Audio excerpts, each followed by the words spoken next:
Министерството за транспорт и врски повторно го поништи јавниот повик за финансиска поддршка на авиокомпании кој беше објавен на 13 септември годинава. Министерот за транспорт и врски Горан Сугаревски денеска на пресконференција информираше дека до крајниот рок е доставена само понуда од Визер, но таа не одговара со условите и критериумите во тендерот. Авиокомпанијата Визер доставила понуда во која сите 4 дестинации од аеродромот Свети Апостол Павле во Охрид планира да ги воведе во август 2019 година, што е спротивно на еден од критериумите во тендерот.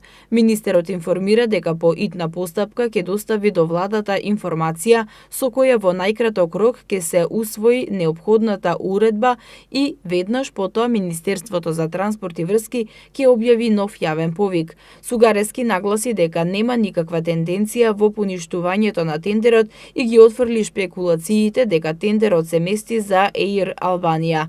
Досега се објавени 2 јавни повика и двата беа поништени. На двата повика понуда достави само компанијата Визер.